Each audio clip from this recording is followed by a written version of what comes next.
as usual tonight, we have a special guest from many hundreds of years ago on the table down here for us.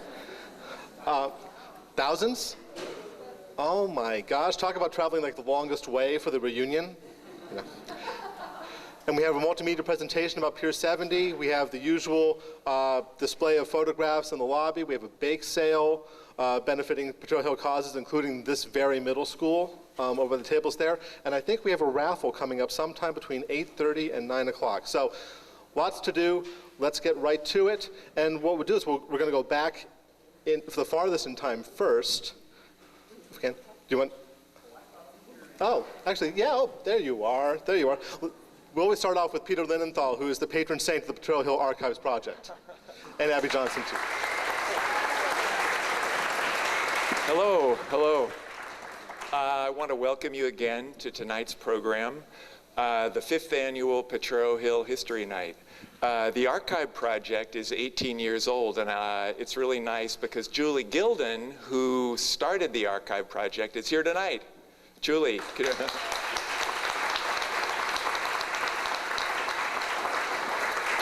But it was, I can't believe it was only 4 years ago that we had our first history night at Thick House just around the corner. But this night would not be possible without the help of many people in the neighborhood. First of all, and most importantly, I want to thank tonight's guests who were generous enough to share their stories and photos of the hill. Also, since Abby and I have been working on the book, we've been really pleased with the response from people in the neighborhood coming forth with their old photos. And so many wonderful donations. Thank you all so much. We're overwhelmed. What book is that? Tell more about that. Oh, just a moment. We're getting there. We're getting there. We're getting there.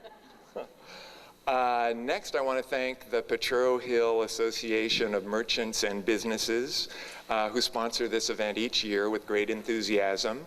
Of course, the 20th Street Library and the librarian there, Jensa Wu, who make our collections available throughout the year.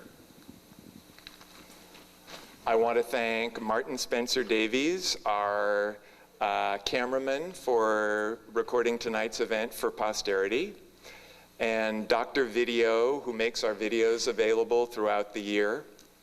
I also want to thank Ben Wood for bringing his slide presentation on the Native American mural that was discovered behind the altar screen at Mission Dolores. I hope you got a chance to see that in the lobby corner this evening. And I want to thank Donna Amador, who was very gracious in helping make our evening. She is assistant principal at Enola Maxwell School, and she was very welcoming to us tonight. And she helped us find the light switch, which is really, really important. Really, go Donna.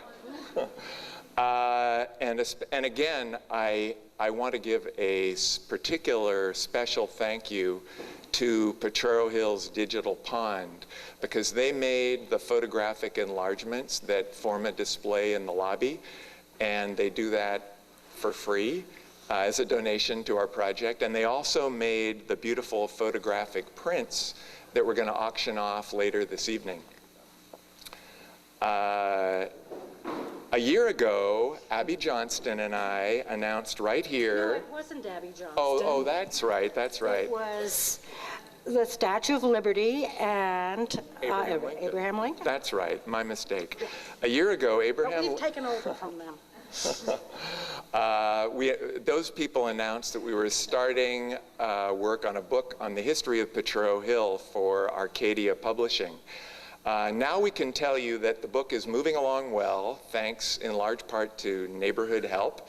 And I have to mention one person, Julia Bergman, who a year ago was inspired to embark on a research project on the Haro family, and that woman does not stop. She has turned over every stone in an attempt to connect the Haro family with an ancient adobe that was on the hill. And also just to establish their physical presence on the hill. I mean, we figure they were granted the land, but were they ever actually here? But she's found so much that her research will definitely form a book of its own in the future. But I can tell you tonight that our book for Arcadia should be out in the summer of 2005, and you can be sure it will be available at Christopher's. So look for it there. Yay! And tonight we have something related to that project. All right. Abby, do you want to describe what it is? Well, why don't you unwrap this thing?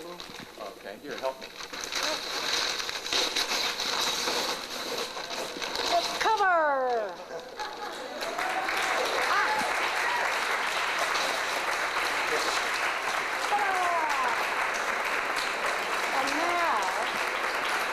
People on The View know what I do every month. When we take the paper to the printer, we bang it with the magic wand. It's worked well for 3 years, so it's going to work on this book, too. And the cover you can check out at the library after tonight.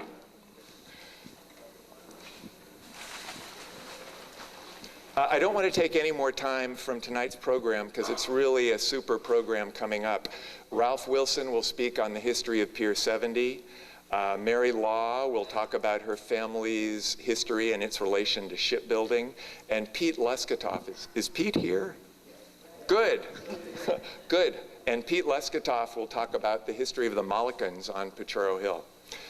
But our first speaker is going to tell us about a time in our neighborhood that the Archive Project has not touched on before. Of course, Potrero means pasture, and our neighborhood was originally the pasture, or new pasture, the Potrero Nuevo of Mission Dolores. Now, our first speaker is Andrew Galvan, and Andrew's, I think I've got this right, only three, great-great-great-grandfather was a man named Liberato. And he was an Ohlone Indian man baptized at Mission Dolores in 1801. Andrew Galvan became curator at the mission this January.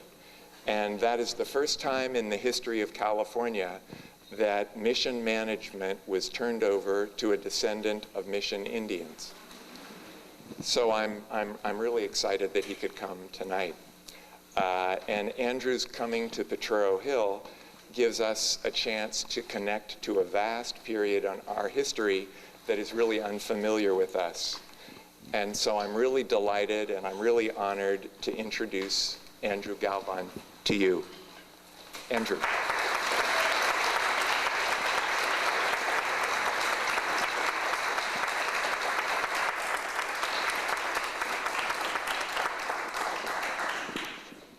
Good evening, and thank you for that welcome. I'm very happy to be here tonight, and I'm trying to see the clock that's there, and you know, you can't read it if you're the speaker. So somebody needs to let me know when it's time to put the hook around me and I'm supposed to stop, because I could be here chatting away until about 10 p.m. And I think there are a couple other people that are supposed to be talking. As Peter introduced me, I want to say, yes, I'm very happy to be here, since this is partially my family home for a long time. However, I've only come back to be very active in San Francisco, as Peter mentioned, since this year began as curator at Mission Dolores, San Francisco de Asís, where we have found in the documents there that in the year 1801, my great-great-great-grandfather, who was a Bay Miwok Ohlone man from the San Leandro Hayward area, was brought across the bay, baptized with a number of other people from his village at the age of 14, so he was born 1787. He lived at Mission Dolores until 1818. During that time, he married twice. Apparently both women died, leaving him both times childless. And not so much unlike society today, in 1818, he moved to Mission San Jose in the East Bay, which was actually moving back to his old original neighborhood. There he met a woman who in 1815 had come down from Napa, modern Napa, and was baptized at Mission San Jose in 1815. In 1818, they married. That woman, my great-great-great-grandmother, was part Patwin Indian, which is the Napa area, and part Ohlone from the Carquinez Straits area. They had a son and a daughter, and their daughter is my great-great-grandmother, who in the 1840s, 50s, married a Plains Miwok man from the Sacramento Davis area. Their daughter, my great-grandmother, is a combination then of 4 tribal groups: Bay Miwok, Plains Miwok, Patwin, and Ohlone, and that all happened in less than 75 years, which is the clearest demonstration of what happened to the native peoples of the San Francisco Bay region in a very, very short period of time. People who never used to speak to each other were suddenly marrying each other. Several reasons they didn't speak to each other, basically geography to begin with. As we know in the history of the world, most people until the year 1900 did not travel more than 12 miles from the place they were born during their lifespan. So one is, they simply didn't move away from their homes. Second is cultural differences, language differences, but because of the mission system where they were rounded up and brought into these missions, their life was transformed. But by the time my great-grandmother is born in 1863, she is now 3rd generation at the missions. She knew nothing other than the missions. So we can't say, you know, how horrible things were and what the Franciscans did, because by 1863 we were already California as a state of the United States of America. However, in 1863, according to the U.S. government laws, it was still legal, even though Abraham Lincoln had freed the slaves in the South, to own an Indian as a slave. California Indians were not granted citizenship in the United States of America until 1924. So that's part of the record. However, you didn't do that. So I'd like you not to feel bad for something you didn't do. Okay? I always say this is the moment I try to tell people, let go of the white guilt trip. You did not do any of that. However, if you awed and oohed and felt bad, this is what I tell people, what my father tells people. If you see something and thought what happened in this neighborhood 100 years ago, 200 years ago, or 20 years ago and say it was wrong, you can't do anything to change that. But what you and I can do is we can change the way we do things today, not to perpetuate things that we see and deem wrong, and that's the way we will change the future.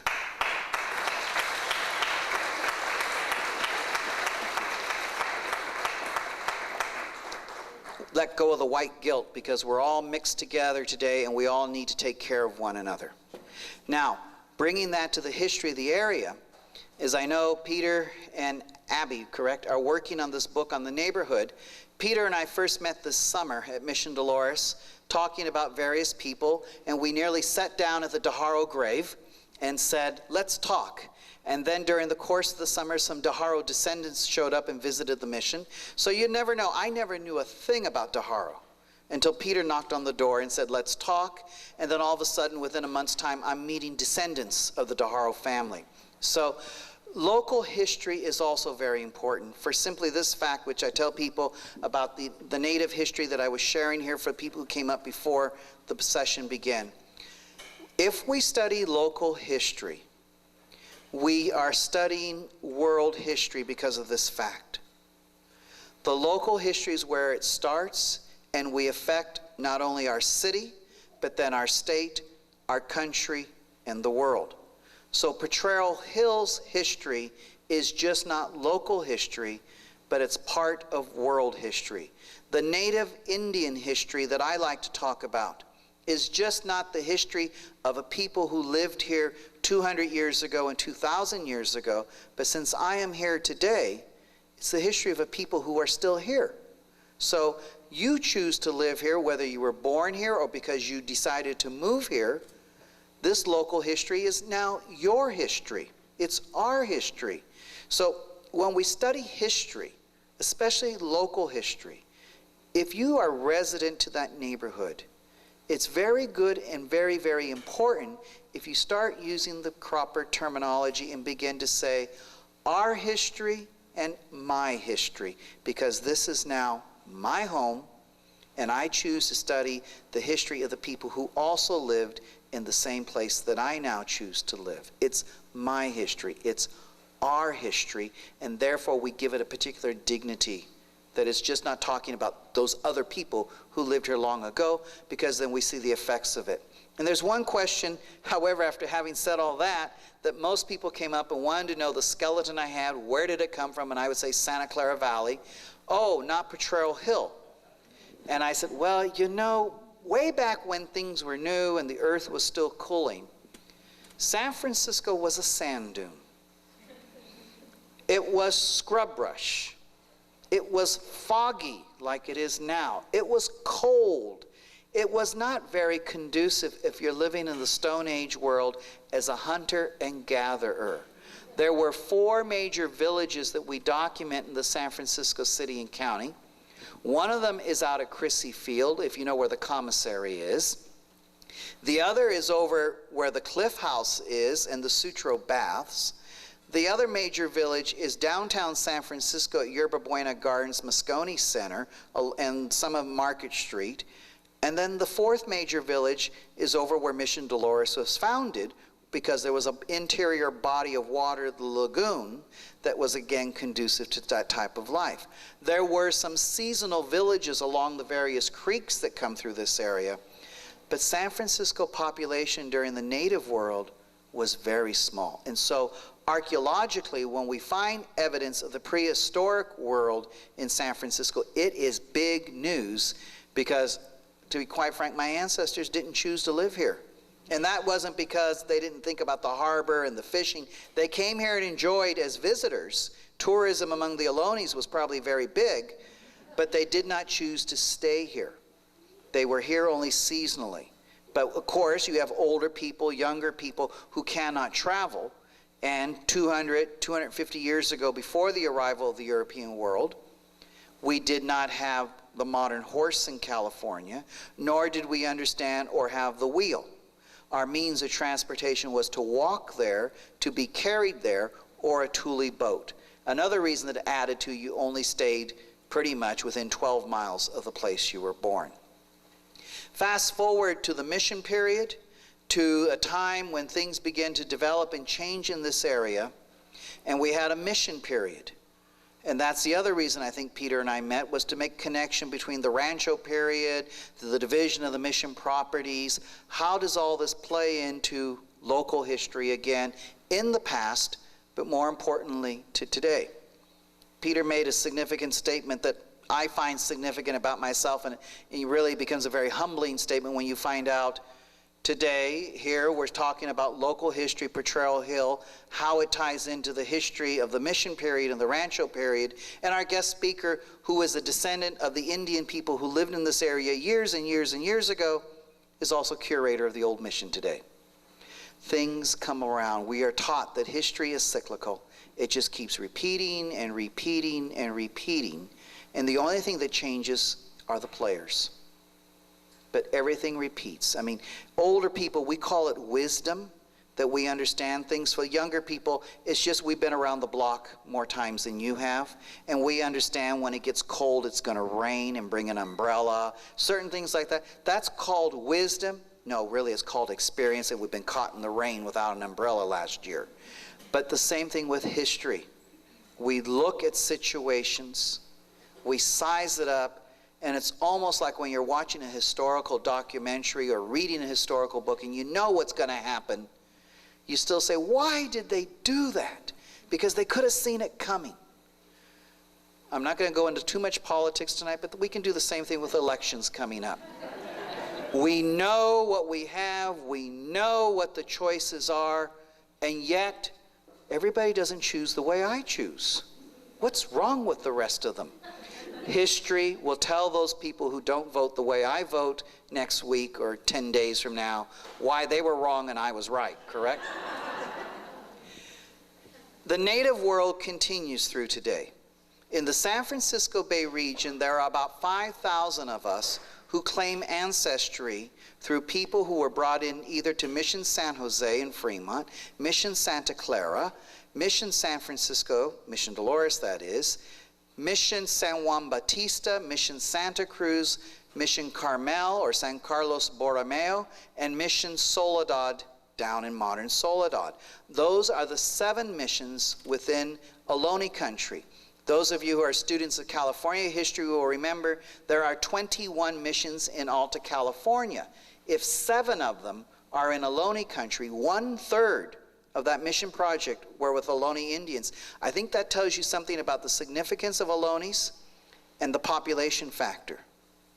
But location, location, location is what the real estate people tell us. And the Ohlone people basically were San Francisco and Monterey Bay region.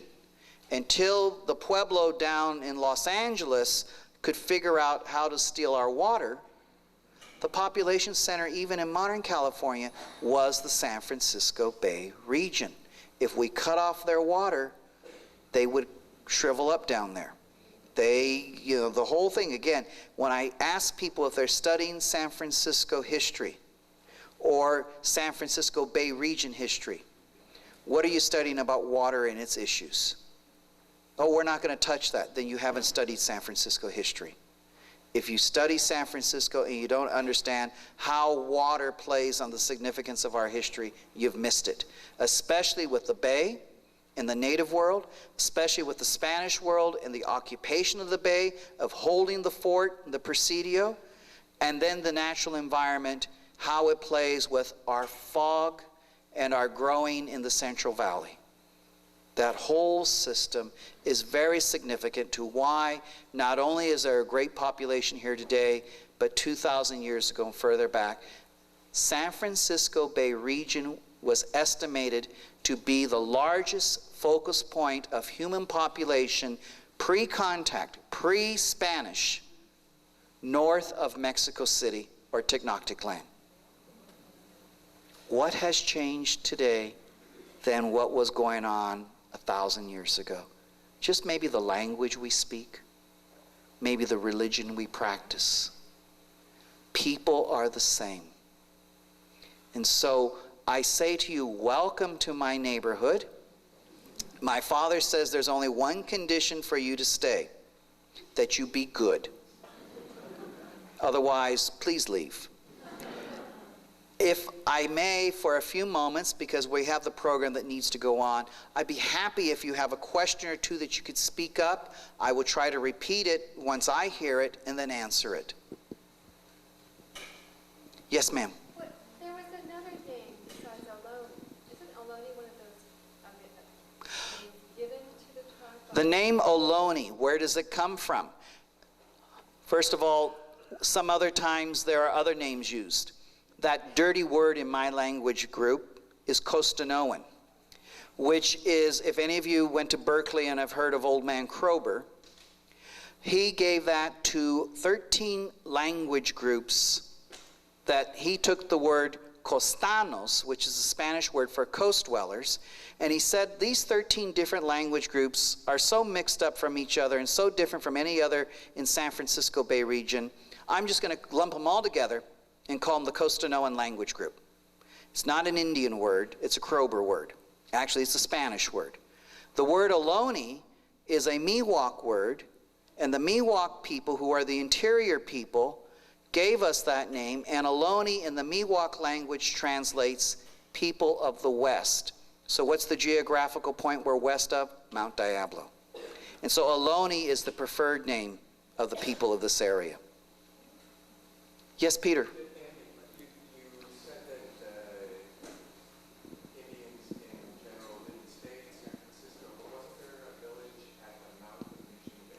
There was one of those seasonal villages at Mission Bay in this area.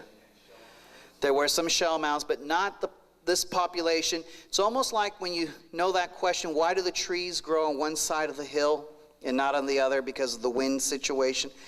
Emeryville, Berkeley, Alameda, all those areas are the great shell mound populations because of the environment on that side versus this side of the bay. There is evidence in downtown San Francisco 5th Street, Jesse Street, which is modern San Francisco shopping center, you know, Nordstrom's with a spiral staircase. When the BART station was being excavated, 70 feet below street level, at 8th and Market, human remains were discovered. 70 feet below. So that's a lot of sand dune that developed there, because you know, you have the maps and you know 1st Street, Columbus Avenue, that's the old shoreline. So these people were living right on beachfront property. And anything going towards the bay is landfill, as it were, as the old ships from the gold rush filled in with dirt. So there was population, but what was here was long ago and only seasonal. But yes, there was evidence around here, but not so much in San Francisco and City and County today. Yes, ma'am. It's not a long story, but how and why did your great-great-great-grandfather end up getting baptized? He was probably rounded up with another group from his village that were brought in. The native peoples were the labor force at the missions. And the Spanish military would go up and round people up and bring them into the missions to be the labor force. I know of particular governments that continue to do that in other parts of the world today. And that's when we say, oh, how horrible that was, what are we doing to stop maybe our government or another government from doing that to other people today? That's one of those examples of, let's start complaining about what happened in the past. I'm not saying that's what you're doing, but that's what happens. Many people say, oh, how horrible that was. And then they vote to continue a political institution that perpetuates those kinds of things today in other countries. Yes? Are there any original documents at Mission Dolores related to the history of this area, or are they all down in St. Patrick's? In other words, marriage licenses and baptismal certificates, where are they? At Mission Dolores, we have all of our original registers beginning from June of 1776. That is the marriage, death, and baptism registers through any baptisms that may have been performed, any weddings that may have happened this afternoon at Mission Dolores. The original documents are there. Copies are down at the archives at St. Patrick's in Menlo Park. The reason access is difficult because by church law, only church people, secretaries and priests may look at those, because there are quite a bit of confidential matters written in the ledgers. And so access is difficult to researchers because we're still trying to protect family. What do you talk about? What's confidential? Whether the parents of this child were civilly or church married, whether they were married or not. Whether the death of the person buried in Mission Dolores Cemetery was of natural causes, murder, or suicide. And those kinds of things are not information that everybody's entitled to know about somebody else. Having said that, that's why the rest of the information it's hard to get at. Because right now, if somebody calls at Mission Dolores and says, I'd like to find out about my great-great-great so-and-so, uncle, grandfather, whatever, who is buried in your cemetery, died in 1832, and I know where his tombstone is there. The message comes to my office, and I go, uh-huh. You know, I'm only part-time, budget cuts. I was only hired as part-time, but it's a part-time and a half job. And so there's also the researcher funding that does not exist. I pursue my own because I'm chasing my own family, and I was fortunate to be able to hire a bona fide researcher 3 years ago when we went looking for my great-great-great-grandfather. But the records are all there. Please do. Peter has my email, and that's the best way to catch me. Yes, I see a hand back there. Could you briefly just describe the family unit, the size of the tribe, or the units of people that lived in these various places? The question has to do with tribal size and unit that lived at these villages. Average village size was about 50 people. And that is based simply on how much food substance and wildlife was available in the area that could support the size of the village. If your human population outgrew the environment, you split and started a new village. In other words, you didn't overharvest because then you would strip the land and there wouldn't be enough food. What you simply did is you said, we're too many people living in this area, somebody's got to move. And so a new village began. So about average village was about 50. Supportive villages, a little larger, 100. East Bay villages at Emeryville, Berkeley, Rodeo, Hercules, Crockett, Pinole today, Those were the largest villages at the time of European contact, and they were counted about 500 people at each one of those villages, large villages on the East Bay at the time. A village family unit would have been, you know, just like we have today, mom and dad and 5 or 6 kids. Lifespan, average lifespan was about age 40. So most people, like in the rest of the old world, as it were, that existed in the entire world 100 years ago, were parents by the time they were 15 or 16, grandparents by the time they were 30, and very, very senior citizens if they survived to 40. Did that answer your question? Yes. Good, good. Yes, sir. The gentleman on your table is about 2,000 years old. Yeah, the skeleton on the table was archaeologically removed from a construction site in Santa Clara Valley. That person died about 2,000 years ago, and he was about age 35 at time of death. The earliest recording in the San Francisco Bay region, and for the children in the room, you might know this. Have you seen on television where they've been weighing in the largest pumpkin down at Half Moon Bay? Go a few miles south to San Gregorio Beach. We have a carbon date, a charcoal fire, somebody actually cooking, that is 8,000 years before present. So we have evidence of human occupation on the San Francisco Peninsula, San Gregorio Beach, about 6,000 BC. We estimate in other locations in California that human occupation goes back 13,000 years before present. So that's why I tell people, anywhere you walk in California, somebody's already been there. Thank you. I think my time is up. I want to thank you very much for your attention.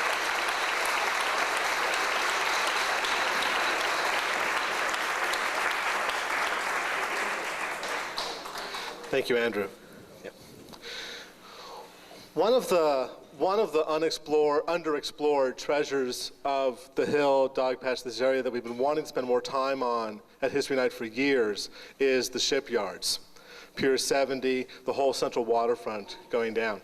And now, thanks to another underexplored treasure of Potrero Hill, Ralph Wilson, he's been putting together a website, pier70sf.org, repeat, pier70sf.org, which is a whole online history of the area, and he's here to show us some of it once we turn off the lights right now. So we'll move quickly over to Ralph Wilson of Texas Street.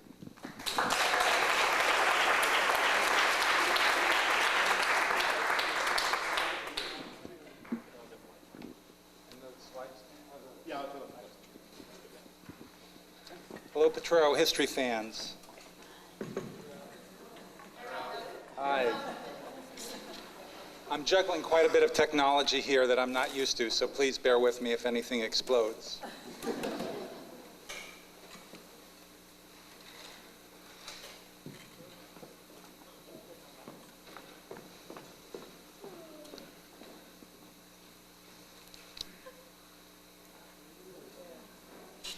Can everyone see that pretty well? You know what I can't see is my keyboard. But I'm prepared. Sort of.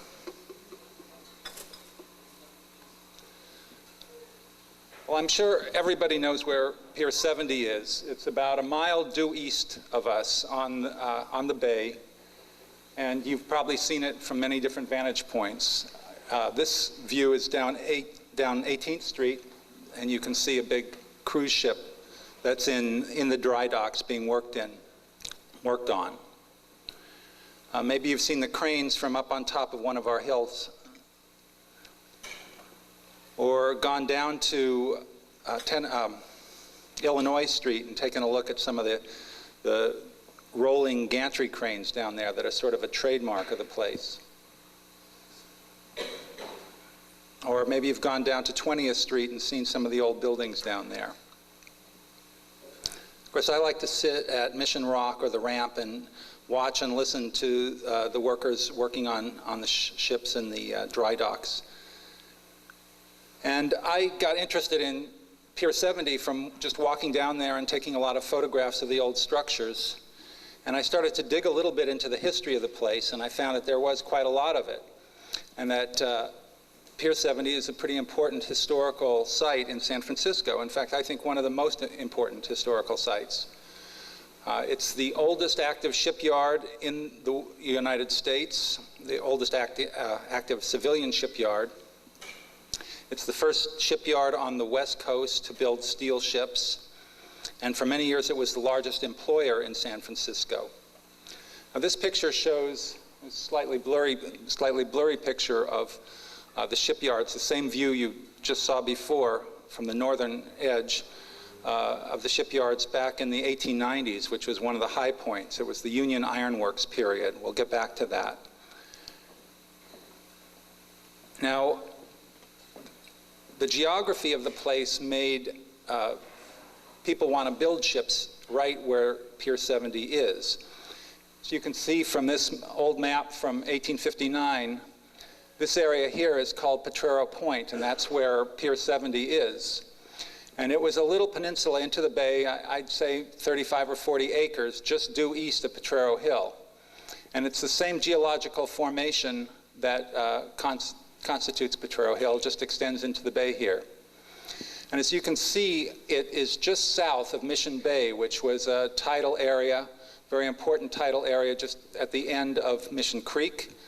And Mission Bay at this point, 1859, was sort of preventing San Francisco from moving south. It was a sort of a smelly, swampy area, they said. Of course, today we would value it as a tidal land.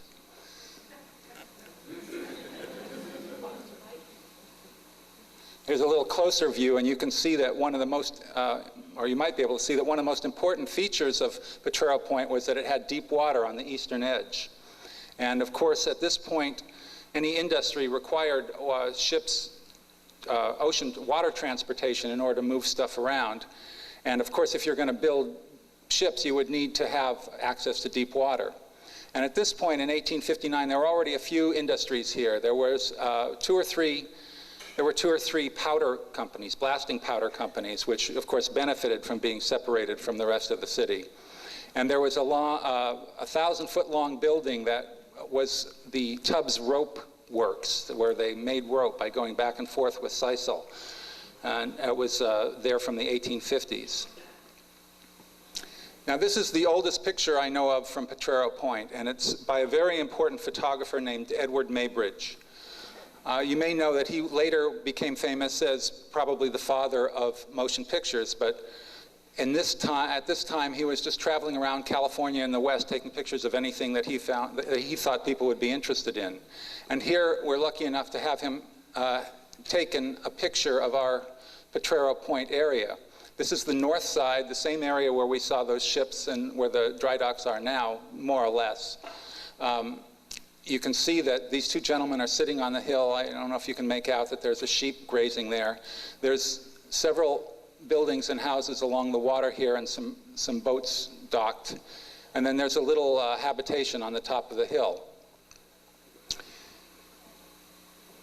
Maybridge went down closer to take a look at the men working on the boats, and I think this is a beautiful picture as well. This boat was called a scow schooner, and they were very common on the bay. They carried a lot of stuff, freight, back and forth. They could handle the shallow parts of our bay.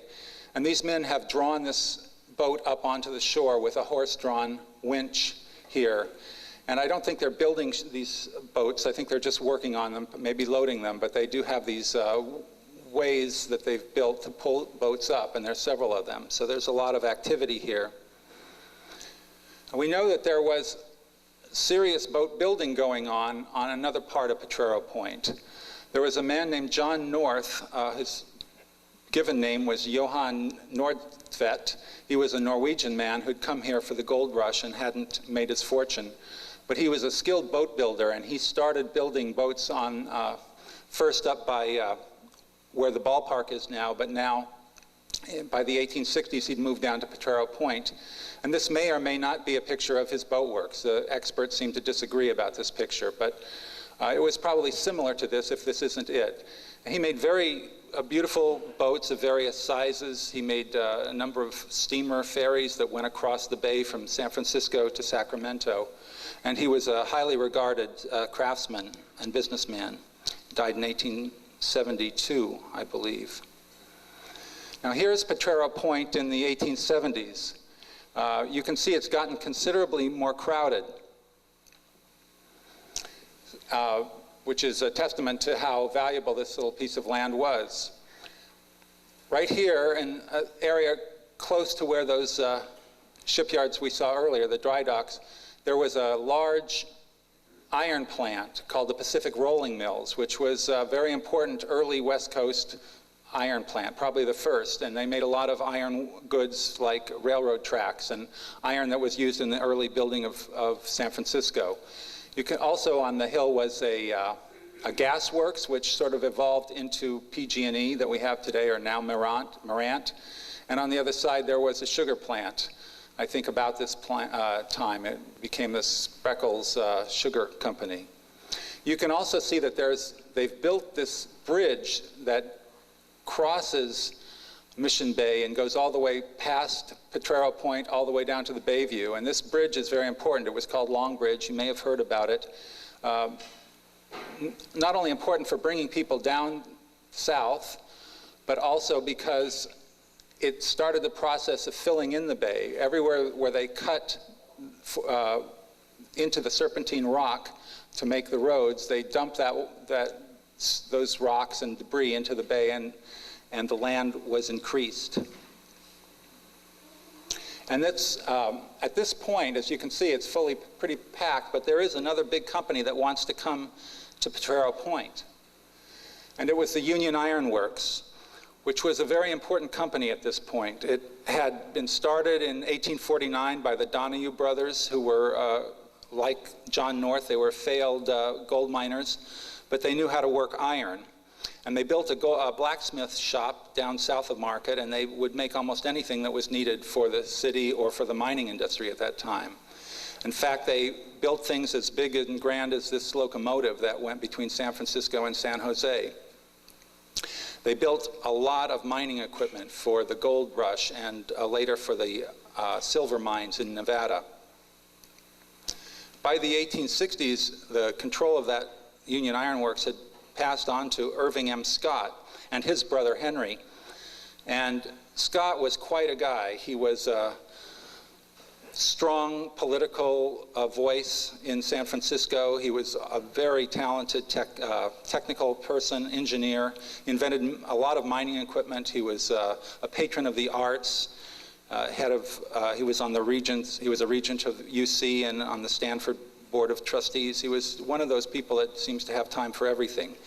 And he had had the sense that the mining industry was dying and that locomotives were too competitive a business, and so the Union Iron Works was going to have to find something different. And he had the insight that with the westward expansion of the United States, there was going to be a need for steel ships, for big steamships that were going to be able to take American power and influence westward to Asia. And so he decided to go on a round-the-world trip to learn how ships were built. It wasn't something that they had done at Union Iron very much. They'd done some ship work, but not a lot. So he went around the world and studied the shipbuilding business in many countries. And when he came back, he moved Union Iron to this piece of land that was added from some of that fill that I was talking about. This sort of 25 acres or so of land that had been added to Potrero Point. This is a little bit later, but it shows generally how Potrero Point has been boxed out to the point that it has no resemblance to the original contour. And he built this plant with efficiency in mind, and it was a grand thing that was celebrated all over the country. This is a graphic from the Scientific American magazine of 1898 that was touting what a brilliant modern facility this was. There were a number of buildings back in the background. This would be around 20th Street that were where the equipment that would be put onto the ships was built. There were machine works and foundries and brass works. And then there was a system of railroads that would carry these iron and steel and heavy objects out here to the piers where the ships would be built. They also had a very powerful hydraulic dry dock here, which I think was quite modern, considered very much state-of-the-art, that could lift the largest ships out of the water. And you can see back here that there were a number of buildings and houses here along, this would be along Michigan Street here, and then out here would be Illinois. And you can see also that there are still a few houses up here on the hills behind or south of the shipyards. Now, one of the things Scott realized was that it was very difficult to find skilled workmen, so he actually imported some of the workmen or found ways to connect up with workmen in some of these countries that he'd visited. And so many workers came here from Scotland, Ireland, Australia, and other places, and came to work at his shipyards. He also started an apprenticeship program, which I believe was pretty innovative, in which a boy could learn one of the shipbuilding skills in a matter of 4 years if they were willing to work for very little money. Now, I had thought, and some of the documents I have read said that the boy had to be 18, but Mary Law, who you're going to hear from later on, says that a relative of hers started at 13, and I think this young fellow is probably not 18. My understanding is that the shipyards paid a little better than similar kinds of places back east, and yet nonetheless it was very heavy, dangerous work, and very competitive to get a job unless you were a skilled worker. Now, one of the things that Scott didn't like about Potrero Point was all these houses and buildings and drinking establishments and boarding houses that were right next to his plant. And you can see there will be obvious problems there. People might complain about the smoke and the explosions and all that.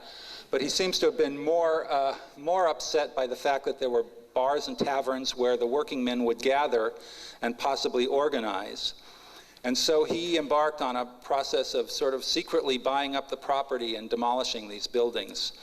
And so Irish Hill, which had been a pretty vibrant, although rough and tumble neighborhood, was gradually destroyed. And these hills in the background were eventually completely flattened. There's now just a tiny nub of Irish Hill left that you can see from Illinois Street with a few trees on it. Now, he had this state-of-the-art facility, and luckily in the United States, the government had decided to really embark on a shipbuilding program. They wanted to compete with the great powers of Europe that were building tremendous battleships and such.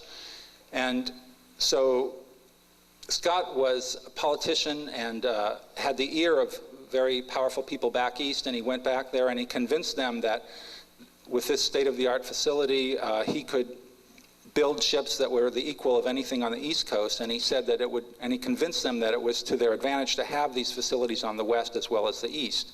And of course he argued that the weather was better here so that we could work all year round. And he actually succeeded in getting a lot of government contracts.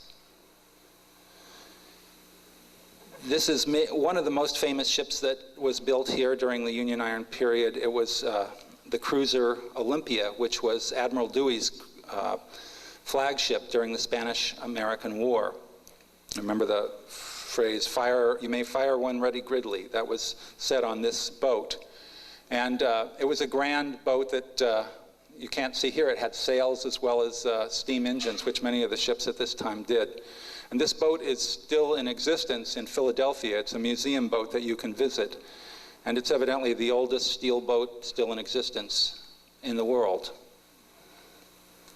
Another famous ship that he built, or that was built at the Union Iron Works, was the Oregon, which was a battleship.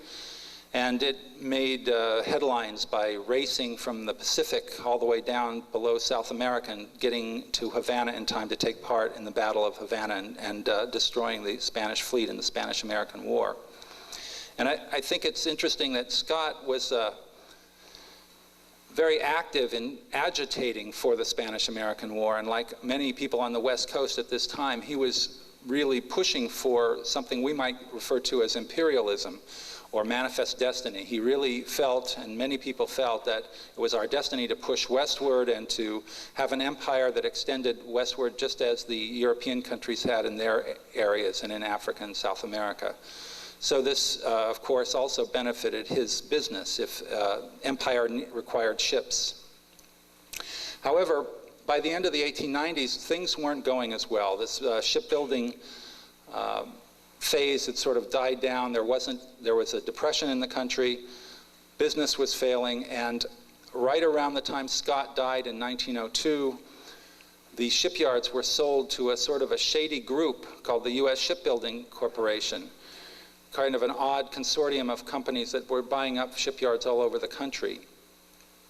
And a few years later, the consortium sort of went belly up, went bankrupt.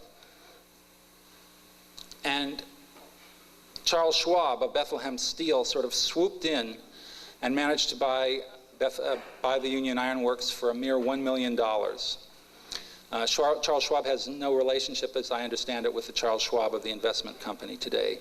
But he was a swashbuckling businessman, a real gambler, a real character, typical of the magnates of that time, the businessmen.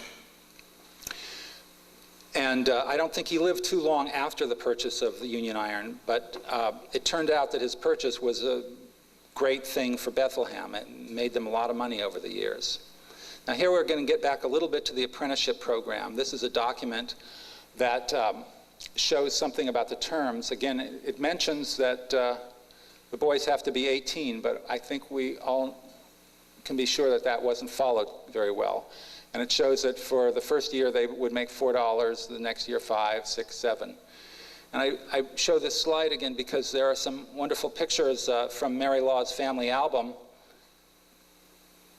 from this picture of her father and uncle, maybe. At least her father is in this picture from 1906, and there's a crew of new apprentices that is learning to be ship fitters. So Bethlehem continued a lot of the innovations of Scott. This apprenticeship program went on, and these fellows worked for many years, and obviously the apprenticeship program was beneficial to all concerned. I'm not sure how long it lasted, but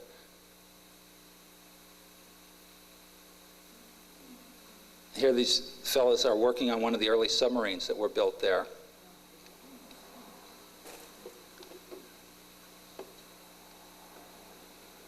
And here they are many years later, probably the late 50s, when they have retired, and they have a reunion every year for a pancake breakfast right at the old shipyards.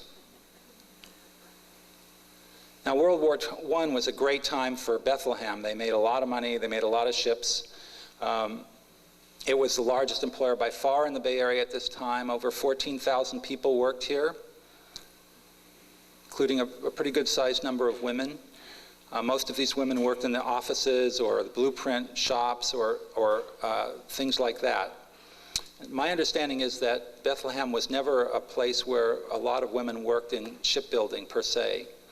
I think that had to do with traditions that certainly did occur in many other shipyards around the Bay Area. But in World War I, they were very productive. They were famous for building destroyers. They built 66 by this chart, and 18 submarines. They were famous for one day when they launched 8 destroyers all at once. World War II, which I'm going to skip to quickly, was another high point. The whole shipyard area was filled with new buildings. There wasn't a square foot where there wasn't some sort of activity, shipbuilding activity. There were probably about 10,000 people working here, as far as I can tell. This is 20th Street. And again, they were famous for their destroyers. They built quite a few of them, including this. This is actually called a destroyer escort. I guess it's a smaller sort of version of a destroyer. They managed to build this ship in 23.5 days, which testifies to the efficiency that they had gained. And the fact that they had done this without computers is kind of amazing to me, but maybe that's what helped.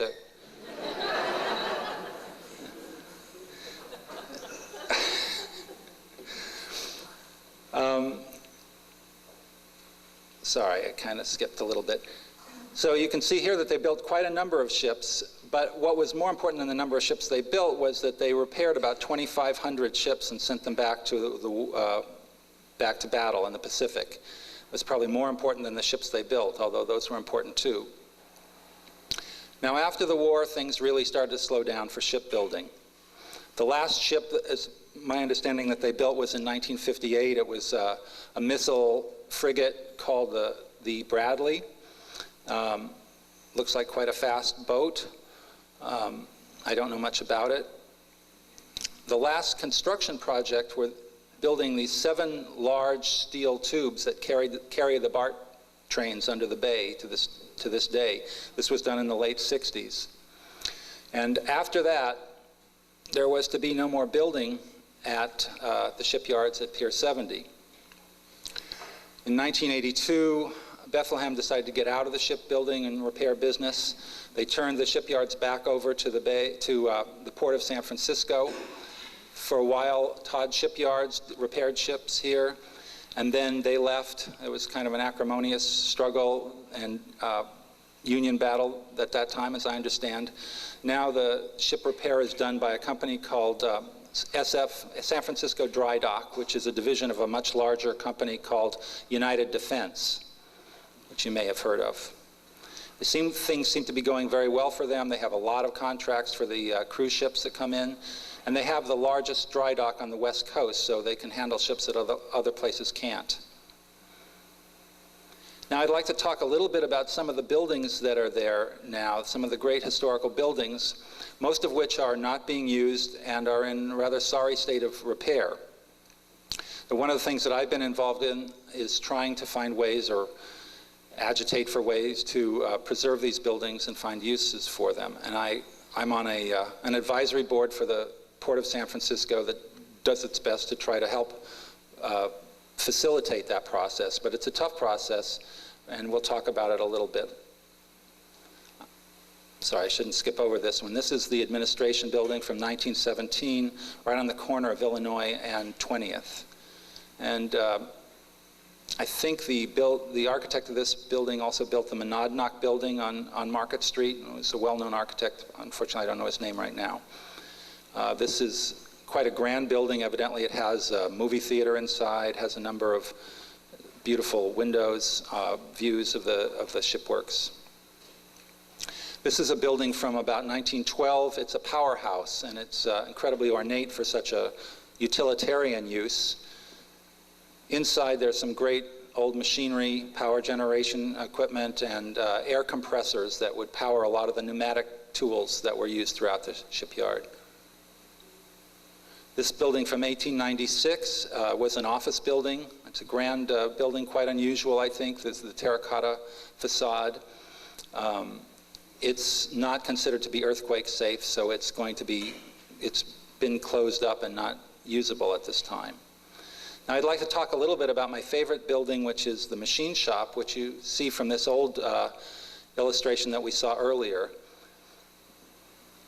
So this building was 2 parts in the early days, but in about 1917, the 2 parts were connected up together. And you can see that they've been joined here in the middle by this white masonry structure. It's about 500 feet long. Very simple architecture, but I think beautiful.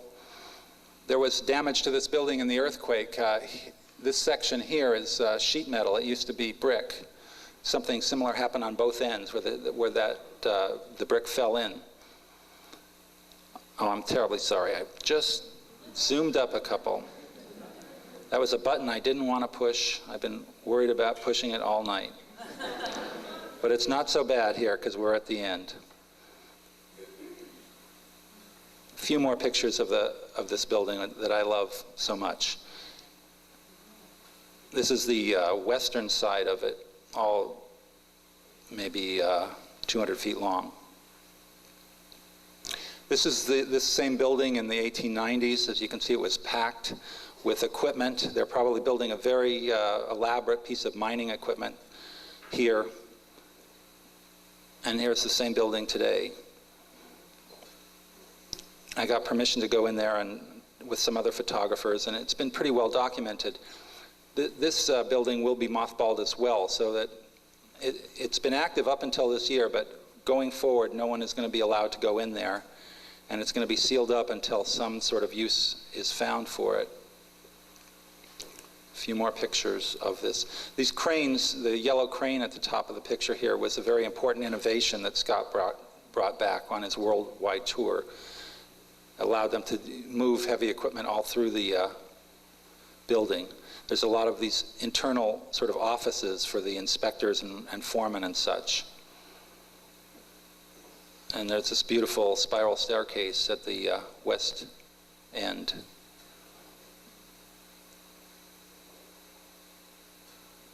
And there are a few lathes and other pieces of equipment still there. So it's sort of poignant. It's going to be sealed up. No one's going to be allowed in there.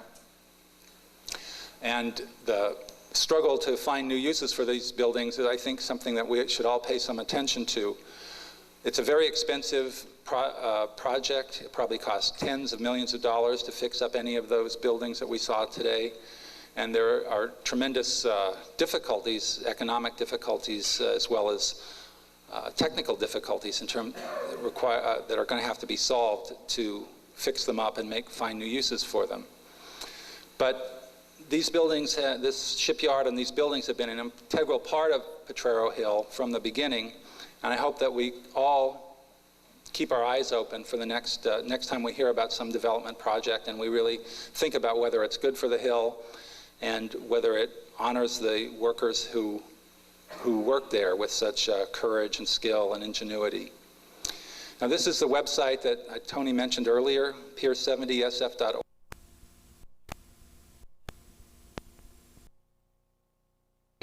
I know that we had a lot going on tonight aside from the rain. There's a world, whatever that is, and I know that probably cut into some of the support for this evening. But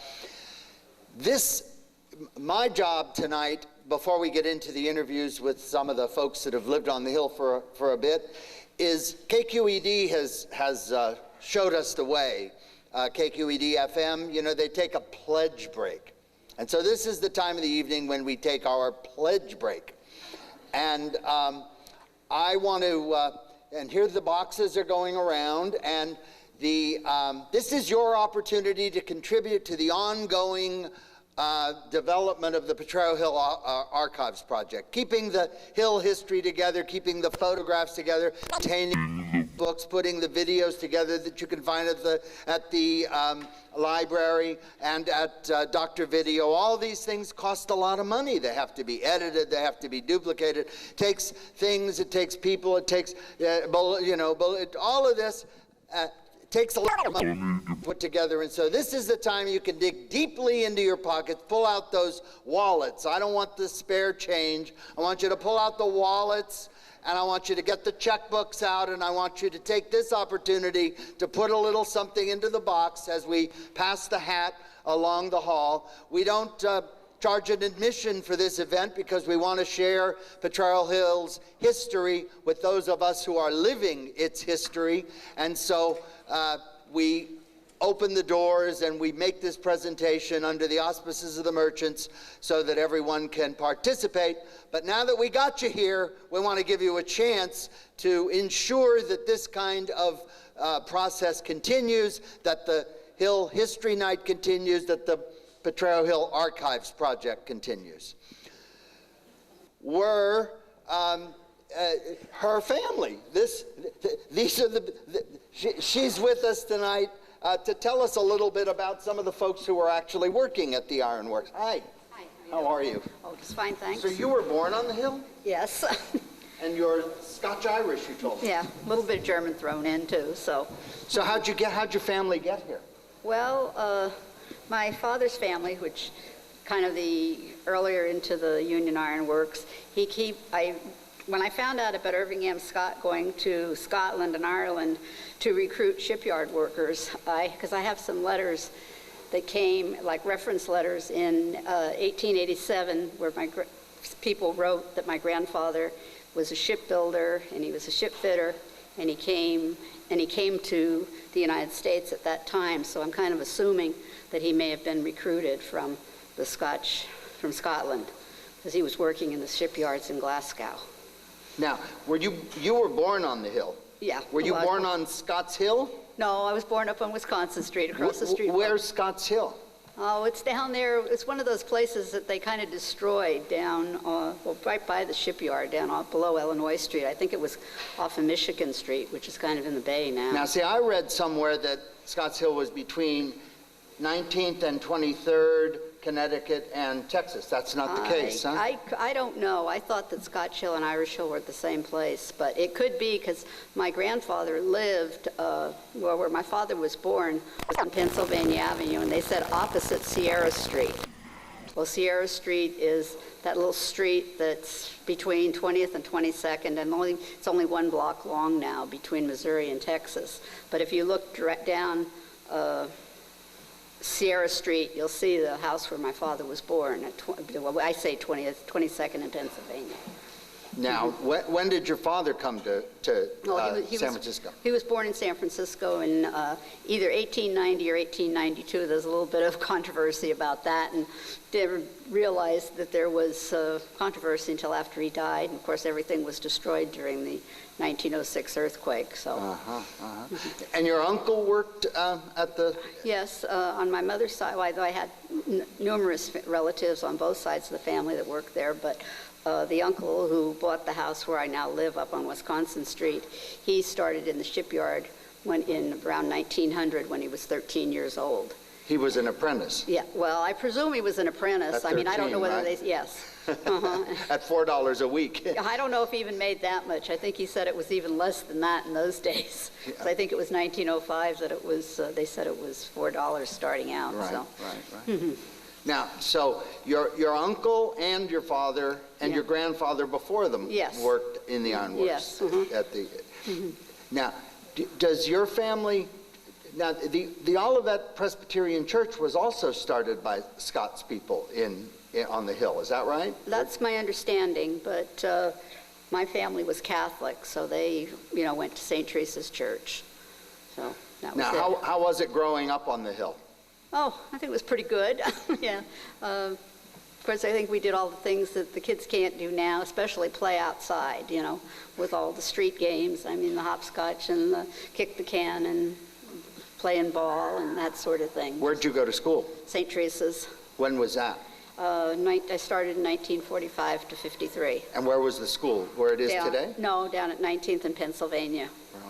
We're kind of slid into the... or started to slide, I guess I should say, when the 280 freeway was being built. Now, was your father worked? How long did he work at the ironworks? He didn't work there too long. He worked off and on, probably about 20 years. Now, was that when it was Bethlehem? Well, I'm not quite sure when they changed the name of because I know it was bought by Bethlehem, but I don't know when it was changed, when they changed the name. I think it was still called the Union Iron Works up until around the First World War. Or maybe even later, I don't know. Now, do you have any recollection of the guys going down to work and all that? Oh, yes. As we talked the other day, I think one of the recollections we talked about was the carpool. Well, they didn't call it carpooling. It was just people picked one another up. And I had an uncle that worked in the shipyard, and he lived out at 26th and Douglas, and he'd come along 24th Street and pick up 3 or 4 people and then come to my house, and he'd pick up the uncle that lived there and go on down to the shipyard.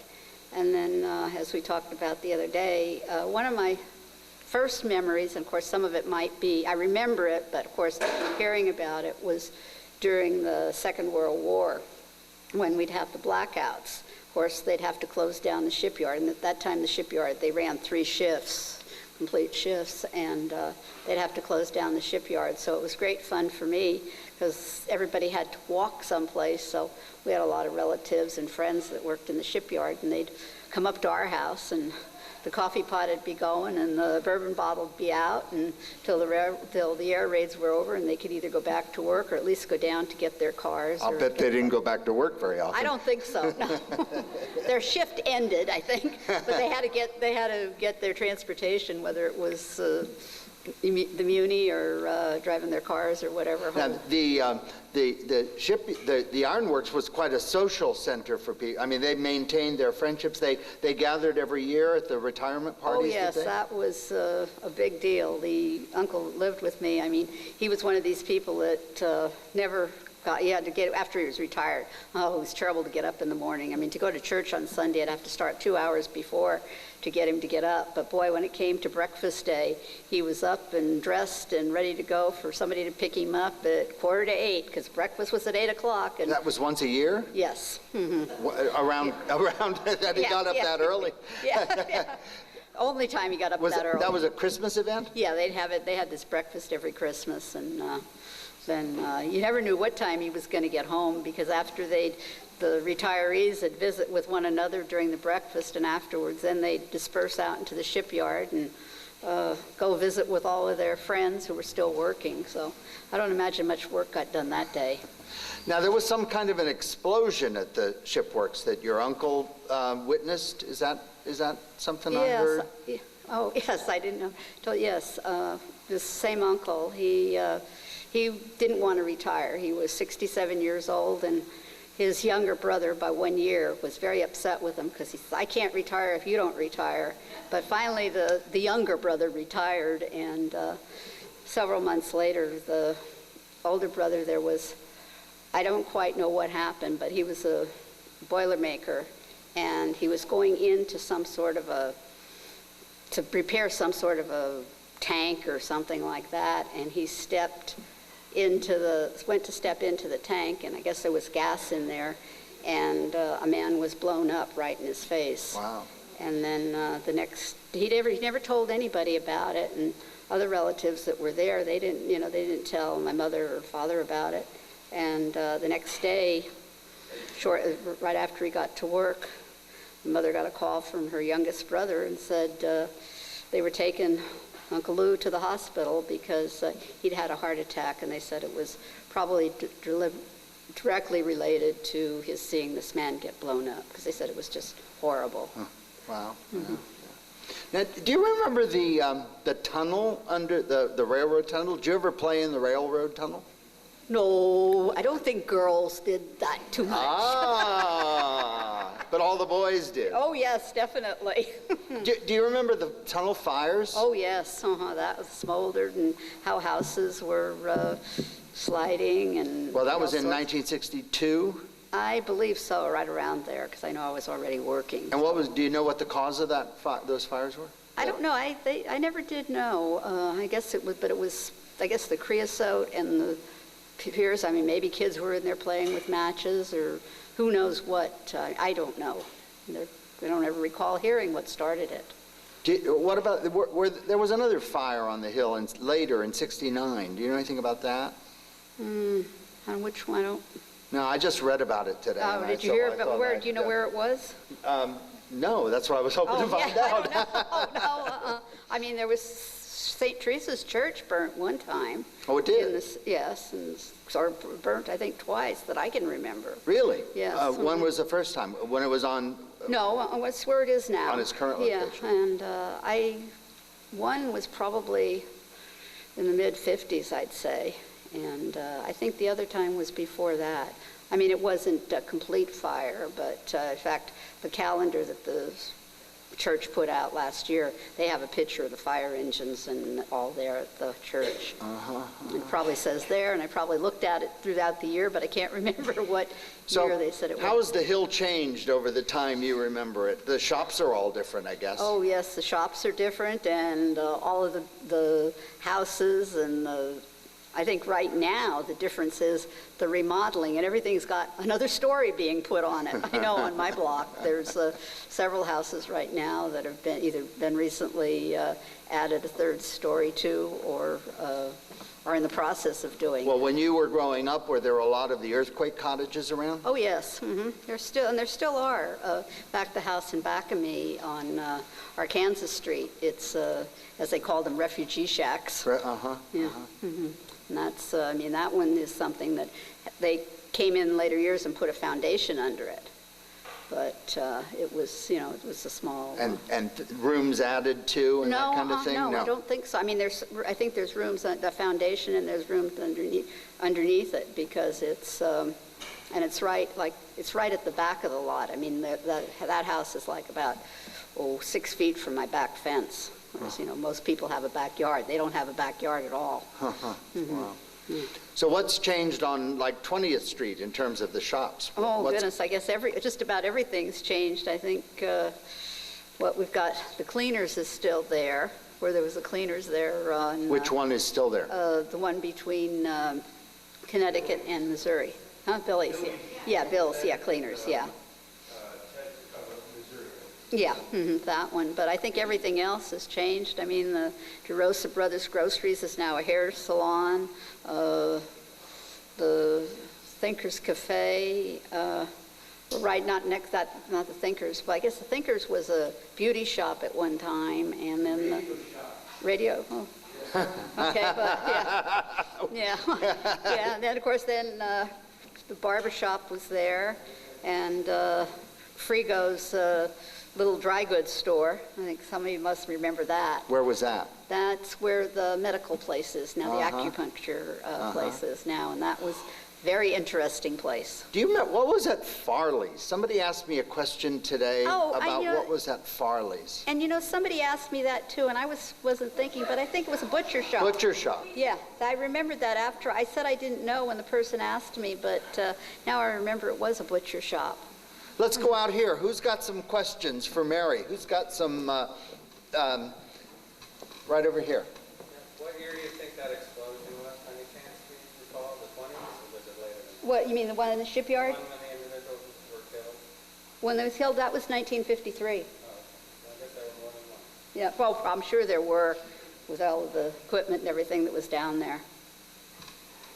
Mary, do you remember any strikes that your family was involved with? Question is about strikes at the ironworks. Yes, well, the first one that I was at when I knew I was going to be here tonight and that, you know, I'd be asked questions about the shipyard, I have a letter dated in 1898 for my grandfather, to my grandfather-in-law from, I don't remember right now who it was signed by, but he left the Bay Area and went to Bremerton Shipyard because of the strike. And whoever wrote it, it was like the superintendent or something, somebody like that, said that because he was a supervisor, that the person writing the letter said that he regretted that my grandfather was leaving, but he understood how he had to leave because he wouldn't go into the shipyard when his men were out. So I presume out meant a strike. And then I've heard about the strikes through the years. I think it was, 1934 when there was a general strike. And then I know there was at least one strike after the Second World War that I remember. Because I remember my family was all involved. A lot of men were involved in it because they worked in the shipyard. And I don't know whether there was whether it was 1934 or the Depression, because I know that there was a lot of people weren't working during the Depression in the shipyard. The ships weren't being built on quite the regular basis that they had been. So those are the ones that I have either heard about or remember, the ones in the late 40s. Mary, when you were a child, do you recall moving the boxcars down in the area that is now Showplace Square? You walk around down towards Brandon and where you still see remnants of railroad tracks that have been covered over. Can you describe those evenings when you could hear the boxcars moving and all the work up in the warehouses down there? Oh, well, I don't exactly know where the noise was coming from, but those boxcars banging around, I think there were some down on close to the shipyard too, and then down, like you said, around Showplace Square, 7th Street. I think there was a lot of boxcars being moved on 7th Street because they'd be loading and unloading from those industries that were down there, the warehouses.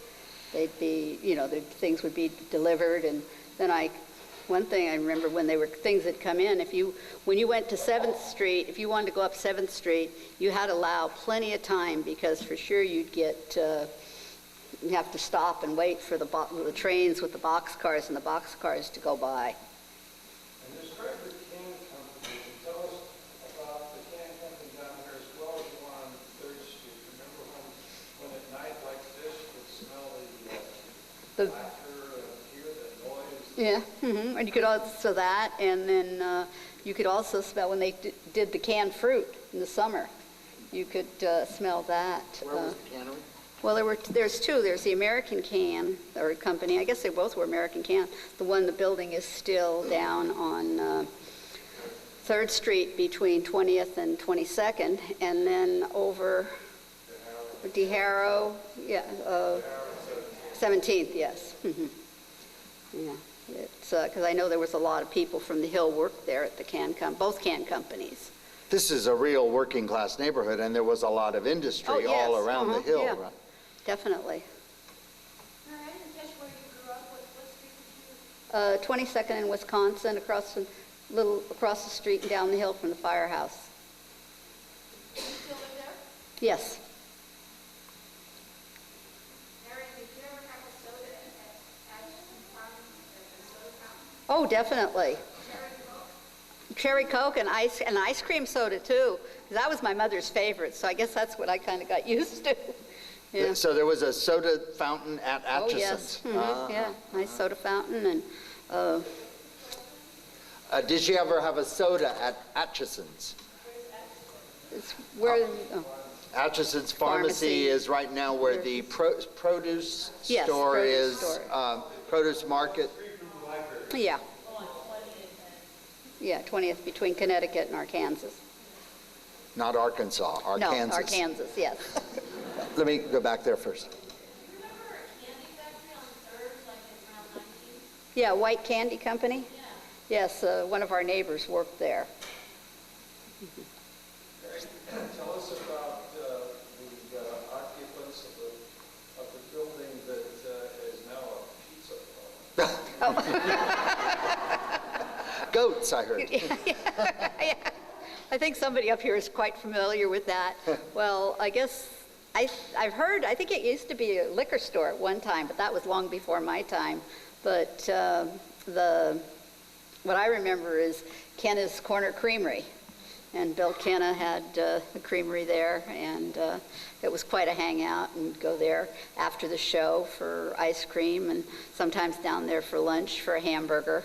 So there was a fountain at Atchison's and then a creamery at 18th and Yeah, and Connecticut all at the same time. And the creamery had more food. Atkinson's, I think, they may have had pies and cakes, and then more sodas and that sort of thing. I don't think they had sandwiches there to my recollection, but the creamery had sandwiches.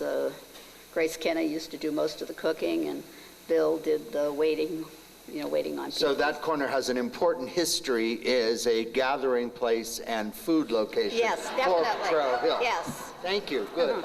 Yeah, That's we important. have to We're going to have to get- move along because we have another interview, but a few more questions. Did you ever, did you go down to Union Square periodically or downtown to sort of, and did you have to dress up and what did you have to do when you went downtown? Oh, yes. My mother was great for going downtown. I mean, if she didn't go downtown 3 times a week, and when I was little, I mean, I went with her because she took the bus, and like I say, before I went to school, I just always went with her. And then after I started school, she'd come down and meet me at St. Teresa's, and we'd walk down and take the 22, go downtown, and it was always, she always had her white gloves and her hat, and Did you also? Oh, yes. Oh, yeah. When I started work, when I was little, if it was like a day that we went downtown together, not that she wasn't just doing regular shopping, but say if we were going to lunch, it was the hat and of course, and sometimes it was the bonnet,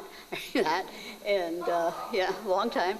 And then, the hat and the white gloves. And even when I started to work in 1957, I always wore gloves to work. Really? They were the white gloves in the summer and leather gloves in the winter. Last question. Back to 18th and Connecticut. Does anybody remember the Hollander restaurant? Yes, that was, yeah, I would say fish and chips. They made the best fish sandwiches. Yes, and the best filet sole sandwiches, and I mean, it was the real, like, I guess we call now petrale sole, and then the coleslaw that they put the pineapple in. And that was excellent. And I believe they were part of the escapades or the icecapades. I think the Hollander proprietors. Yeah, and he remember also was supposed to be connected with Liberace too. I heard. Yeah. Some things never change. Yeah. Okay. Thank you very much. You're welcome. Mary. Thank you, It's Phil. been a real pleasure. Thank you.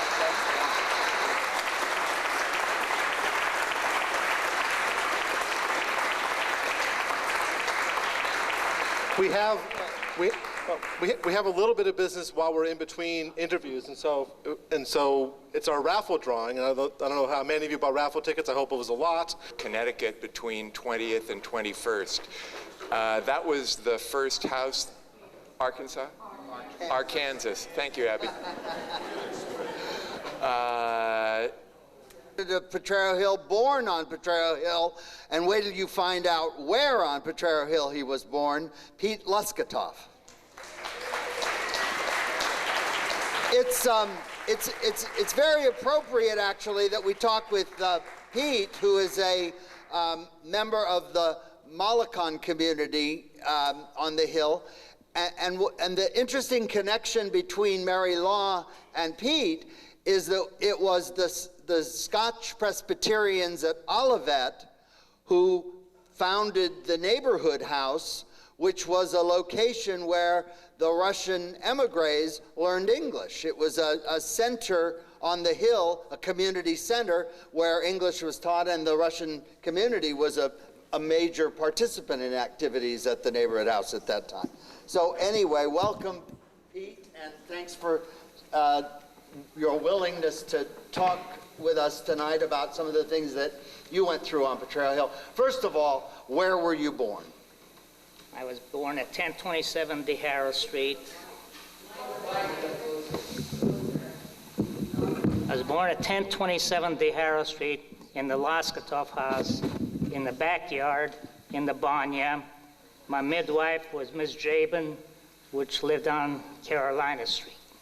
Born in a banya.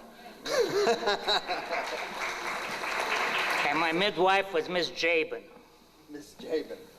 So, your family, now I understood, I was reading today, I was trying to read up a little bit on the history of Potrero Hill, and one of the things that the historian wrote was that Potrero Hill as a neighborhood really started on April 18th, 1906. April 18th, of course, is the day after the big earthquake, and Potrero Hill as a neighborhood began after the earthquake because a lot of people were moved onto the hill after the earthquake. And that's, I understand, when the Russian Molokan community began on the hill. Well, I have a deed to our house on Haro Street in 1907. It was built by the Loskutoff family, and that's when they came to America. There was six brothers and 3 sisters, and they bought this house on 1027 Haro Street. There was 6 brothers, 2 sisters, and they all lived in the Loskutoff family house until they were able to get on their way and provide their own families. But the 6 brothers' families and the 3 sisters, we all lived in one house there at 1027 Haro. And that was in 1907? 1908, I believe. They came here in 1907, but they bought the house in 1908. And it says there they bought the house on 1027 for $600, and it was 600 gold pieces or something. 600 gold pieces. We won't lose that. So now... Oh, I'll take that. Yeah, I know you will. So now, your father was an important part of the Molokan community. My father was a preacher of the Molokan church. It was passed down through the family, the Loskutoff family, and he was the preacher when they came here to San Francisco. Well, his father was But in 1909 up until 1928, when the church was built, they used to gather different houses on the hill. Each family, every week they went to church to a different family until they were able to build the church on the hill. The Molokan Church on Carolina Street was built in 1928. And it's when all the Molokans got together, and they didn't have no help from anybody. They built it themselves, and they struggled, but they built it, and that's what we have today. Now, all the ministers in the Molokan Church are volunteers, is that right? All our ministers are all volunteers. So where did your father work? Well, my dad worked in a Union Iron Works. He worked for Bethlehem during the war. Then before the war, he worked at where it was Pier 50. He worked for the Loop Lumberyard. When he worked for the Loop Lumberyard in the, I'd say, late 20s, early 30s, he had a clerk there that worked with him, and his clerk it was Pat Brown. When he was running for Attorney General or Attorney in San Francisco, well, he heard my dad was a minister at Potrero Hill. Pat wanted to come up to the church and campaign. Well, my dad says, no, the church is a separate, we're not in any kind of politics, or we don't let anybody in the church to campaign. But if you want to come to the church on 22nd Carolina and talk to the people when they came out of church, you're welcome. And it hasn't stopped. The politicians outside the church is visiting. That's great. We're still there. So now, what are you told me some things about some of the beaches you used to go to up and down on the bay, right? Yeah. Well, I remember, I don't know if everybody remembers the Shag Rock Beach, which is Hunters Point Shipyards. That used to be one of our swimming holes. We used to walk from Potrero Hill down 3rd Street along the Evans Avenue. And in those days, it was a dry dock. It was a shipyard, but at the end of the dry dock, there was a little, well, where the ballpark is, it was Gilman Beach. And in that area, there was a little sandy cove there, and there was a little, it was like a rock in the bay. It was about 100 yards, maybe my cousin knows better. It was about 100 yards into the bay, and we used to call that Shag Rock Beach. And that's where good days, you know, when it was warm, well, that's where you used to go swimming. You see, they used to have little, you could buy Cokes and stuff there where they had a little fountain and stuff, yeah. Now, where'd you go to school on the hill? Well, I went to Patrick Henry School to the 6th grade. From the 6th grade, then I went over to Daniel Webster to the 8th grade. And from Daniel Webster, I went to Carmus High School, graduated from Carmus High School, and was lucky enough to win a scholarship to the University of San Francisco. Went to USF for a couple of years, and that was my education. So how'd you get to school? To which school? Daniel Webster. Well, how about Commerce? Commerce, we used to walk down to Potrero Avenue, catch the H streetcar, and they used to take us right down to Van Ness Avenue and right where Commerce High School was. So when you were getting to school, well, by the time you got down to 22nd and Potrero, the streetcar was full. So you had to hang on the back of the bumper, and that was automatically where you sat. That was like a... Now, do you remember goats on the hill? Goats? Yeah. Yeah, the goats were, well, one of my cousins lived in that gully where the Potrero projects are. And it had a little valley there, and there was about 6 or 8 Russian families that lived in there. And it was like living out in the country. They had goats, and they had cows, and had chickens, and that's the original Goat Hill. I know people today talk about Goat Hill is by Baby Park on that side of it. Maybe there was a lady who had maybe 1 or 2 goats. But the majority of the cows and the goats were where Potrero Playground is on that back side of the hill was all kind of like farmland. Now, did you go to the neighborhood house? Oh yeah, we grew up in a neighborhood house. That's what started right from our youth all the way up as far as I can remember. What kind of activities went on there? Well, we had good directors there. We had some very good directors. They were very helpful for the majority of all the Russian kids were there. Was mostly Russian kids. We had played basketball. They had leagues where they entered us into leagues, and we had one baseball team. It was a little older than me. It was the older guys, and we had he was a lieutenant from the police department. I think his name was Kelly, or I think that was his Lieutenant Kelly. He was kind of interested in the youths up in Potrero Hill, so he formed this Russian baseball team. Today, it's known as the Potrero Cubs. Well, in those days, it was all the big kids that were, were athletic, and he had some good baseball players. They're all Russian kids, and he was able to get some uniforms for the players. And in those days, in the 20s, they had what they called the Mission Reds before the San Francisco Seals. And they used to play down there the Mission Reds played on 15th and Valencia.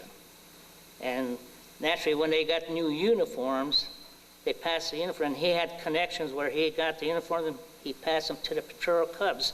So they were originally called the Potrero Cubs, but on their uniforms, it had the Mission Reds. And where'd they play? They play at Jackson? We played at Jackson. We played in the morning at Potrero, then we walk through the tunnel where she didn't walk through. Well, I walked through. We used to walk from the tunnel from that side of the hill to Jackson, and in the afternoon we play at Jackson. Were the trains still running? Oh, yeah. Well, you want to know a little story about Yes, I those do. trains? Yeah. This fellow was in my class at Patrick Henry. His name was Herman Galagas. And he was playing at this end of the tunnel when a couple of trains, kids used to play cowboys and Indians. Well, he was playing there. Apparently they were trying to get on one of the trains like they were running away for something, and he slipped and had his leg cut off. Yeah. And that's when I was going to Patrick Henry School. And then we used to play football up the park, and he used to come in. He wanted to play with us at that time. Well, he had a wooden leg, and no one wanted to tackle Herman because he had a wooden leg. And we didn't have no shoulder pads. He used to make a touchdown every time he took the ball. Well, now, do you remember the tunnel fire? The who? The tunnel fire? The tunnel fire? Sure. The fire. The fire. Yeah. Who's that? That's my cousin. The fire at the tunnel? Yeah. Yeah, it was on fire. I don't know what the cause of it was, but it was a spectacular fire. Were there cave-ins? They caved in and they pumped, after the fire was out, they pumped it with concrete and sand, and all the houses on Arkansas, all those homes were condemned because of the fire, because those houses were sitting on top of the ground where the tunnel, and they said that no homes could ever be built there again. Well, today they got apartment houses on top of the tunnel there. So, what's a kosinka? Kosinka is a head shawl that the woman wear to church. It's a Russian custom that the young people go to church, don't have to wear a kosinka. But when you're married and you have family, you go to church, you wear a kosinka. But when you're in your teens and so forth, till you get married and have a family, you don't wear a kosinka. I also read that the Russian men had beards, long beards. Well, that's according to scripture. Yeah, they let their hair grow as they got older. Did your father have a long beard? Yeah. Not a big one. He had one like a little longer than mine, I think. And now I have to ask you a question about Koch. I've heard so much about Koch the barber. I have to ask you about him. Well, Koch was an old-timer on the hill. He had a couple of barber shops. He had one barber shop there on 20th Street where Atkinson's drugstore is. His shop was next door. Then apparently he didn't have enough business. Then he moved down to where your pizza shop is across the street. Across the street, where the shoe is now. And there was a boot, shoe shine booth. They had a couple stands where they shined shoes, and they had the barber shop was right in the same shop with the shoe shine. There was another kind of thing that went on. Well, we don't talk about that. Nobody will tell you about the bookmaker to protect his memory. Any questions out here? Yeah, I wonder if you'd say, relate how it is, where the Molokan came from, and how it is that you found the way to San Francisco. How did we get here? And where did you come Originally, our Molokan people are from an area in, it's Turkey today. It's the city where they came from was Kars, and it's right on the border of Russia and Georgia, near the tip of the Black Sea. During the Russian-Turkish War, well, that became Turkey, and the Russians that were living there in Kars moved over to Tiflis, which today is Tbilisi in Georgia. And that was basically the majority of the Molokans were from Kars in that area. As the earthquake in 1905 here, naturally, I don't know how they, through communications, they must have heard that there had to be a lot of work here in California. So they were able to come here through the help of one of the Russian literature. Tolstoy gave them a freedom to leave Russia. He got permission through the Tsar to let the Molokans immigrate if they wanted to leave. They were being persecuted in Russia? Well, they were being persecuted because they weren't Orthodox. They were, basically, they were peasants from the southern part of Russia, and that's where the Molokans are a break-off of the Orthodox. And naturally, the Orthodox were getting preference from the Tsar, where the Molokans weren't getting any kind of preference. We were peasants on the, as considered. We were farmers, and, you know. But when they came here in 1905, 1906, 1907, well, my dad worked at the Union Iron Works and the shipyards, and just before the First World War, things were pretty good. They all had jobs and stuff, but right after the First World War, everything stopped. You know, there was no work, and it was very hard for them to find jobs, and they started getting a little disappointed because they thought that they could make a better life.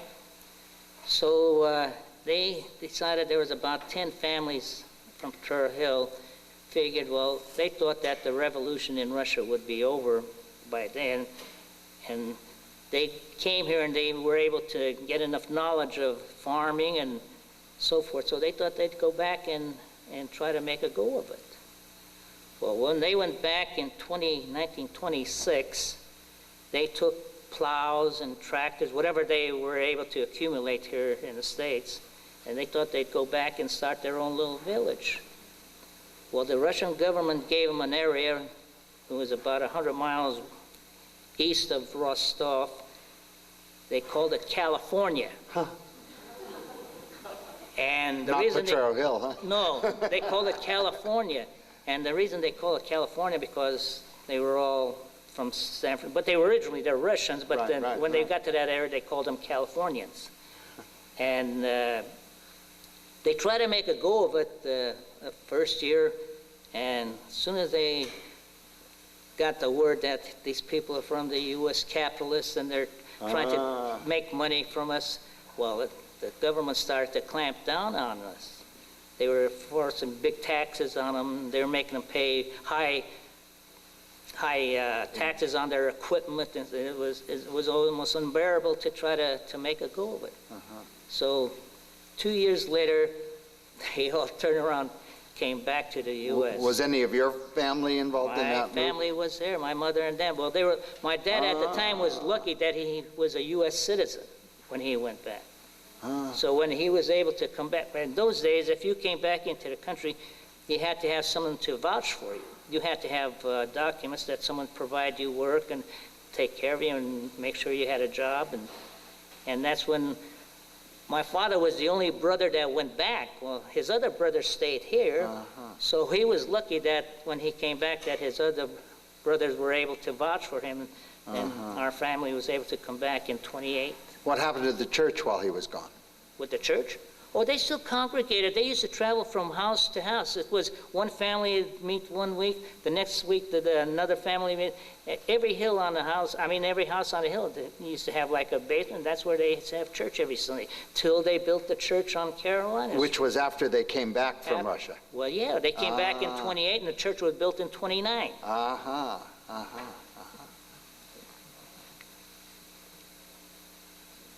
Oh, I want to make another comment. I remember growing up and going to the Potrero Hill playground, and our director at the playground was Ms. Drefke, which is in the audience today here. Is she still here, or did she go home? She's right there, Yeah. covering, there she is. And I think she did quite a bit for us young people at that time. We were all, well, teenagers, you know, but she was very kind to us, and I think that she helped us quite a bit up the hill. And still helps us on the hill. Yeah. Thanks, Babette. What year did you go to Congress? What year? I graduated in 1948. Long before it closed. I think it closed in 1953. I think you mentioned a big anniversary coming up for the Molokan Church in Russia. Well, we're having a 200-year anniversary in Russia. They have what they call siez, and it's like a convention to celebrate the 200 years of the birth of the Molokanism in Russia. We, as our church here at San Francisco, we kind of provided funds after the revolution, this last revolution, to help them build a church there. And fortunately, they are still able to congregate, and they're having a convention this next July, 200 years of Molokanism. Stratopol. Stratopol is east of Rostov. It's over on the other, well, actually it's on this, pretty close to Chechnya. Pardon me? No, California is, California is Privolnya Prelesny, if you know where that is. Stanza Steliana, that's where the, yeah. Now, did you, was only Russian spoken in your home? When I was growing up. When you were growing up. Yeah. And so you didn't really learn English until you went to school? Well, I learned Russian at home and English in school. Uh-huh. Yeah. Do you remember the funeral processions that would go from the hill, horse-drawn? How did that work? Well, they weren't horse-drawn. I don't remember any being horse-drawn, but they used to carry the bodies. In fact, they used to, in the early days, they used to have the bodies right at the homes where they lived. And they used to, the hearse used to come to the house and they used to carry them out to the streets. Sometimes the hearse would be down 23rd and the Haro. And they'd walk them from church all the way down to 23rd and the Haro. Uh-huh.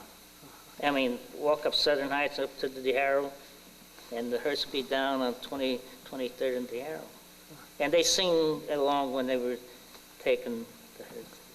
There's a lot of singing in the Molokan church, Oh, yeah? yeah. We sing psalms from the old book. From yeah. the Psalms. Yeah. Uh-huh. Are you going to the reunion? Am I going? I plan to go, but I'm kind of, with all this terrorist and stuff, I'm kind of shaking. Do it, do it. Mickey. Give us the names of the other families, the descendants of people like the Loskutoffs still on the hill.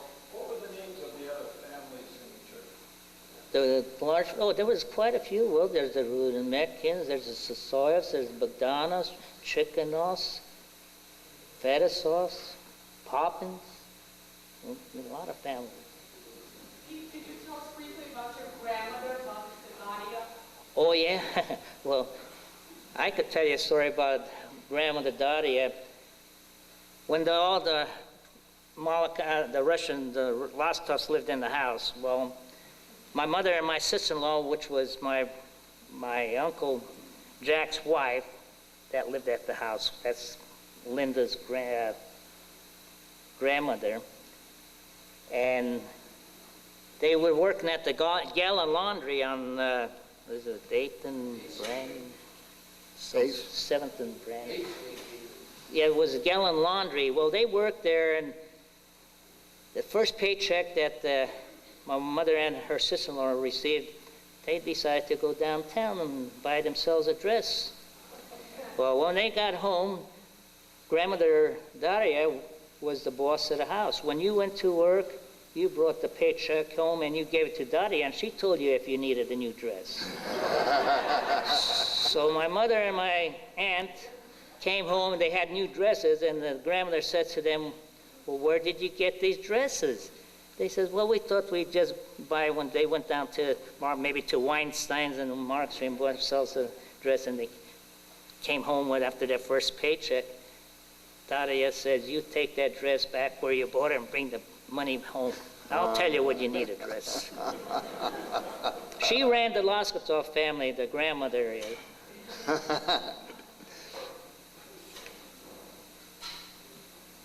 I think by Russian, that's an old cousin. The grandmother runs the house. They're the boss. How many, did you have a large family in your family home? My family, I have had 3 brothers and 3 sisters and myself. Are you married? Yeah, married 54 years. Where'd you meet your wife? Across the street. My wife's family had the grocery store on the corner of Poppins Hilltop Market. That was, my wife's family had the store there at the corner. Where'd you go on dates? Did you date? Oh, we used to walk down to the El Capitan down on Mission Street and go to the theaters. And, well, Market Street was too far. Maybe once in a while we'd walk down to the Fox or to the Orpheum or the Golden Gate. Basically, we used to go to the theaters on Mission Street. Well, I don't think there's any left there today. No, they're not. But the El Cap was a nice theater, the Rialto, the New Mission. How about the Rusi? We used to go to the Rusi, too, yeah, on 24th Street. That was... The York now? Is that the one? Yeah, the York, but they called it the Roosevelt Theater. Uh-huh. And that was like the name. But the Potrero, we wouldn't even go there because it was the lady, she was so strict that you couldn't even move. She'd kick you out. She wouldn't let you talk to somebody next to you and she'd tell you, that's it. Talk is what she was upset about.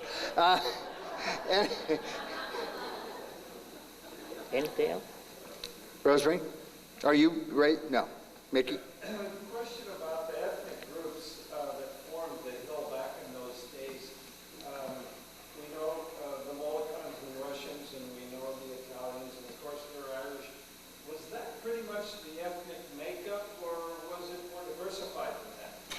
Oh, yeah, I remember going Potrero was very ethnic. They had you could name it, the Slavonians were on this side, the Italians, the Scotch were on this side, the Irish were on. We had quite a few different mixtures. Everything was sectioned off in those days.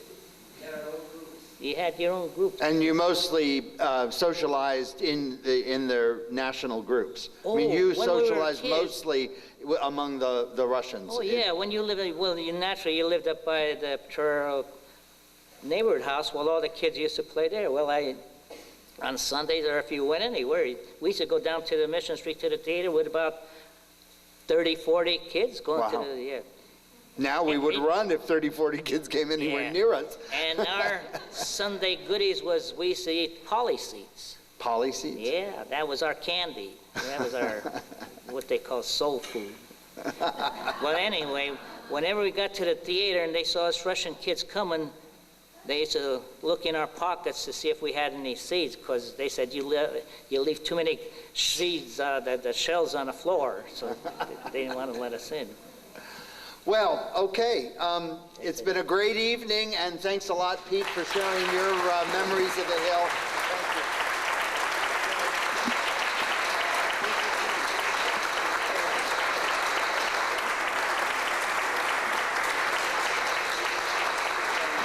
So that's the end of our evening. Thanks, of course, to our guests, to Ralph Wilson, Andrew Galvan, Philip DeAndrade, the merchants, the boosters, you guys, viewers like you. We depend on you. Got that. Give yourself a hand, too. Good night, everybody.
imagine this sort of thing, that's what happens.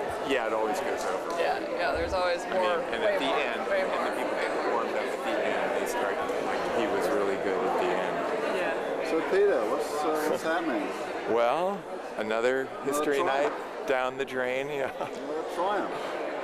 How did it look on video?